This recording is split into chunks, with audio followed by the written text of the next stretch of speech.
we're your hosts. I'm Olivia Grahowski. And I'm Jessica McNeil. Timberwolves Weekly starts now. Cause I got a really big team, and they need some really big rings. We need some really big rings. I got a really big team, man, what a time. We had quite the week here in Northwood Athletics as a lot of things were going on. Yes, that's true, Jess. On Thursday, to start the whole weekend off, our men's and women's basketball teams traveled to Hillsdale. Then on Friday, our indoor track and field teams traveled to Grand Rapids for the Aquinas College Quad Meet. That's quite a mouthful, but yes, they sure did. And then to wrap up the weekend, on Saturday, our men's and women's basketball teams were home against our rival Saginaw Valley State. So let's first take a look at the recap of Thursday's game, as it is what started our weekend off. The women's basketball team picked up a wild 75-67 victory over Hillsdale. They dominated in the second half as they were up by 23 points with less than 9 minutes in the game, which was huge. Leading the way for the Timberwolves was Jordan Nurnberg and Lauren Roback. Lauren Roback matched her season high with 25 points. She went 17 from the floor, 5 and 6 from the foul line, while also adding 6 rebounds and 3 assists. Nurnberg registered her 11th double-double of the season, totaling 20 points, while also grabbing a career high of 16 rebounds. And Maddie Seeley also added 11 points for the Timberwolves. The men's basketball team dropped an 88-66 contest at Hillsdale, and leading the way for the Timberwolves was Dylan Lanecable with 21 points, Maurice Jones with 12 points, and Jermaine Myers with 11.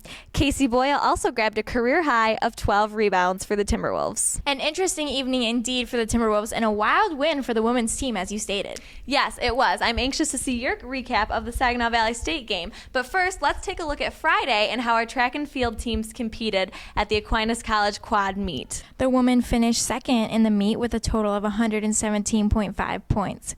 Claudia Coleman led the way for the Timberwolves with a pair of first-place finishes.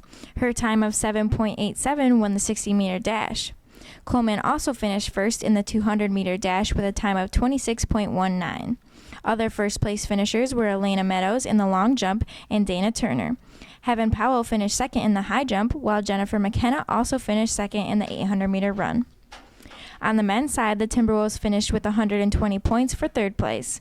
Jordan Fields led the way for the men's track team, coming home with first place in the 60-meter hurdles, while Kyle Vanderside finished second. Other first-place finishers were Paul Evans in throw, Jeremy Wilchcomb in the long jump, and Trey Thompson in the 60-meter run. Sammy Tanui and John King each finished second in the 3,000 and 400 respectively. Thanks, Jess. And good luck to our track and field team as they'll be on the road this next weekend, traveling to Bloomington, Indiana for the Gladstein Invitational that will take place on Friday.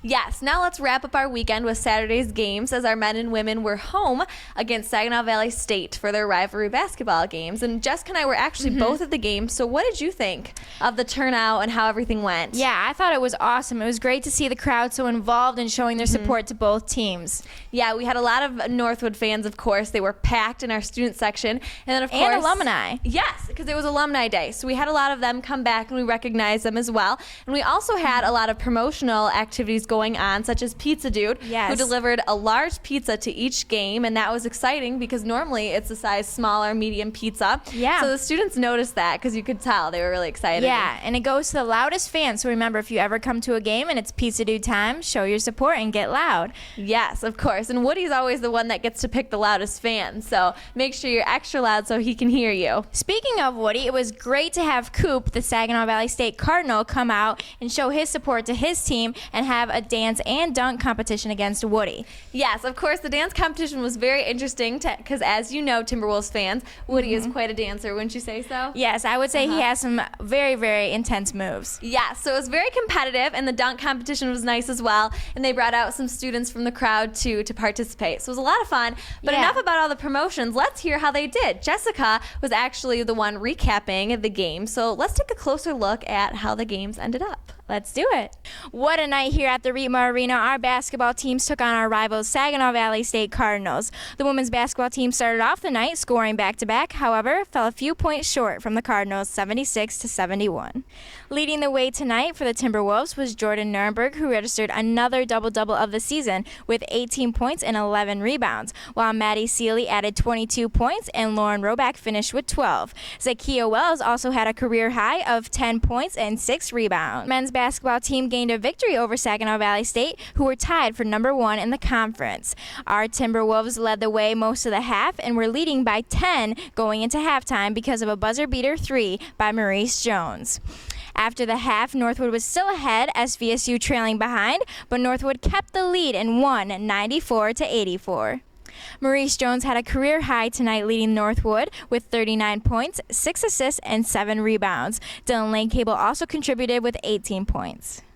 Our basketball teams will be home again Thursday night to take on Ferris State University. The women will tip off at 6 and the men will follow at 8.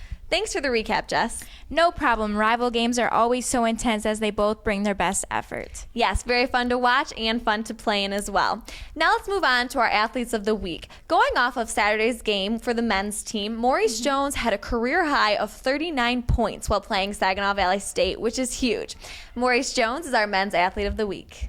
And on the women's side, our athlete of the week goes to Claudia Coleman, who went home with a couple first places during the track meet and led the way for the Timberwolves. So congratulations to both our athletes of the week as they both did great this weekend. Thank you for tuning in to Timberwolves Weekly, and make sure to watch next week's episode. I'm Olivia. And I'm Jessica. And remember to keep fighting and go mad.